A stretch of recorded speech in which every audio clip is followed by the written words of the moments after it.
Hello, boys and girls. Mrs. Pecora back to read Bunnicula, Rabbit Tale of Mystery. So like before, I'm still sitting on my couch reading this book. So if you hear a weird noise, remember it's my puppy Winston snoring. It is not me, I promise.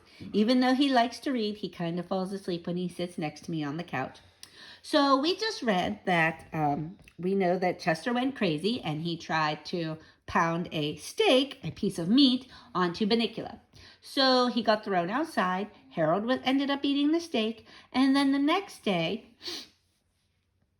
Chester was acting strange. He was acting like the perfect cat, but he wouldn't talk to Harold. So Harold is a little suspicious and wonders what he's up to. So let us read and see what is going on in Bunnicula, the Rabbit Tale of Mystery. That night, I couldn't stop worrying about Bunnicula. I decided to go downstairs and check on his condition. What I saw when I entered the living room horrified me. Bunnicula was out of his cage on the floor while Chester stood in front of him, a piece of garlic around his neck and his arms outstretched, blocking the kitchen door. Suddenly, it all fell into place. Chester was starving Bunnicula. Of course, that's why he seemed so listless and why the vegetables had stopped turning white. Chester had made it impossible for Bunnicula to eat. "Chester!" I cried. Chester jumped a very high jump. "What are you doing down here?" He spat at me as he landed. "I know what you're doing, Chester, and the jig is up. That little bunny never hurt anybody. All he's doing is eating his own way. What do you care if he drains a few vegetables?" "He's a vampire," Chester snarled. "Today, vegetables. Tomorrow, the world." "I think perhaps you're overstating your case," I suggested cautiously.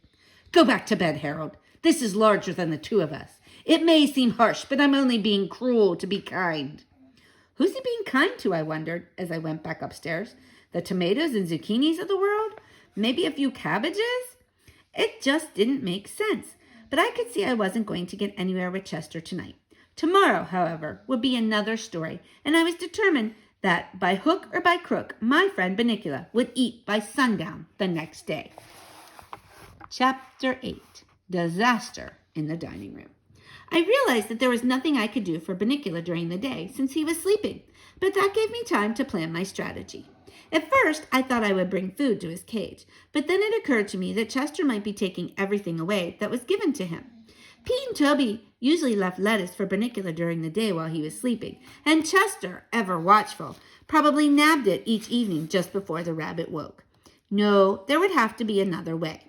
I thought and thought all afternoon, and I could see that Chester had done a good job of isolating Bunnicula from his food. There was no way I could think of to overcome Chester's game plan. As the evening drew closer, I grew more and more frantic. I stumbled into the dining room and saw the answer to my problem sitting before me on the table.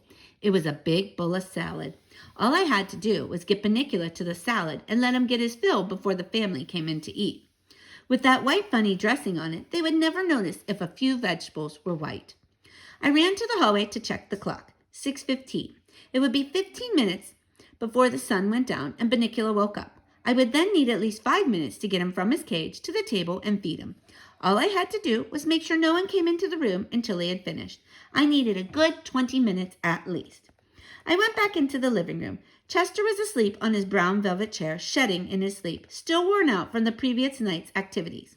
I checked upstairs. Toby was reading in his room the last chapter of Treasure Island. I noted. Pete, who should have been doing his homework, was listening to records in his room. I ran down to the kitchen. "Hello, Harold," Mrs. Monroe said as I came through the door. "What's new?" "Other than a rabbit starving in the next room and an imminent attack on your salad bowl, nothing," I thought. I stood at her feet and panted. She scratched my head. This gave me a moment to check out how far she was in her cooking. "Sorry, Harold," she said. "I have to baste this chicken." I noticed the oven timer still had 35 minutes to go. It'll be tight, I thought, but I can make it. Now, where is Mr. Monroe? I went to the front door and whimpered loudly. Mrs. Monroe followed me. "Are you waiting for Daddy, Harold? He'll be home soon." "Soon isn't good enough. How soon?" I whimpered again. "Patience, boy. He's late at a school meeting. He should be here any time." She went back into the kitchen, and I checked the clock. 6:25. It was getting dark, and Chester was still asleep. Time to swing into action. Having watched Chester undo the lock on Bunnicula's cage, and having participated in that unfortunate steak episode some days earlier, I knew I would have no problem getting Bunnicula out. I just had to be a little more careful where I positioned my head so that I wouldn't find myself in the humiliating predicament of getting stuck a second time.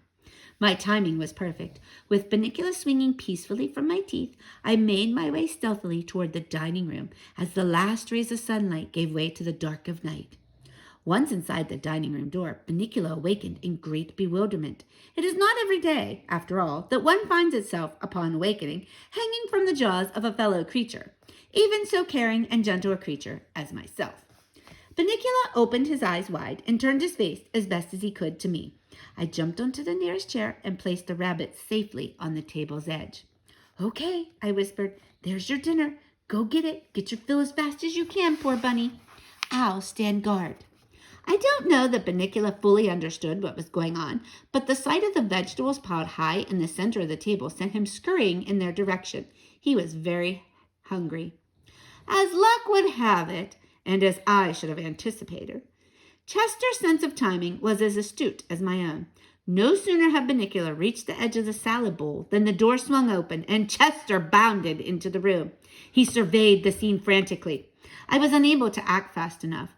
Upon seeing Bunnicula about to enjoy his first bit of nourishment in days, Chester leaped across the table, seemingly without touching floors, chairs, or anything else between himself and our furry friend, and landed directly on top of the bunny. "Oh, no, you don't!" he shrieked. Bunnicula, not sure what to do, jumped high in the air and landed with a great scattering of greens smack in the center of the salad bowl. Lettuce and tomatoes and carrots and cucumbers went flying all over the table and onto the floor. Chester flattened his ears, wiggled his rear end, and smiled in anticipation. To cat observers, this is known as the attack position. "Run, Bunnicula!" I shouted. Bunnicula turned in my direction as if to ask where. "Anywhere," I cried. "Just get out of his way." Chester sprang. Bunnicula jumped, and in the flash of a second they had changed positions. Chester now found himself flat on his back, owing to the slipperiness of the salad dressing in the bowl, and Bunnicula, too dazed to even think about food now, hovered quiveringly on the table. Chester was having a great deal of difficulty getting back on his feet, but I knew it was only a matter of seconds before he'd attack again. And I also knew that Bunnicula was too petrified to do anything to save himself. So I did the only thing I could. I barked, very loudly and very rapidly. The whole family rushed through the doors. Mr. Monroe must have just come home because his coat was still on. "Oh, no!" cried Mrs. Monroe. "That's it, Chester. This is Chester's last stand." Chester rolled his eyes heavenward and didn't even try to move. "Mom," said Toby, tugging at his mom's arm. "Look at Bunnicula. How did he get out of his cage? He looks scared." "Well, of course he's scared," Mrs. Monroe said. "We probably forgot to latch his cage and he got out. And I think Chester's been chasing him."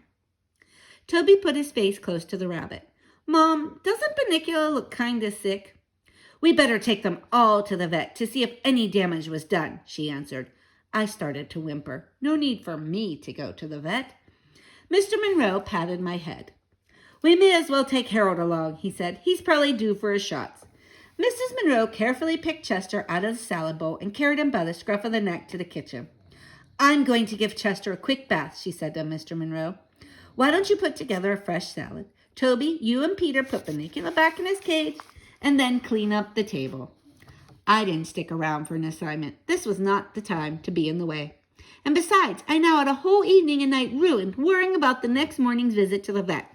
This little effort of mine, I thought, has been a disaster in more ways than one. All right, boys and girls, we're going to stop here. Tomorrow is our last chapter of Bunnicula, so I can't wait to see how it ends up. I don't know about you.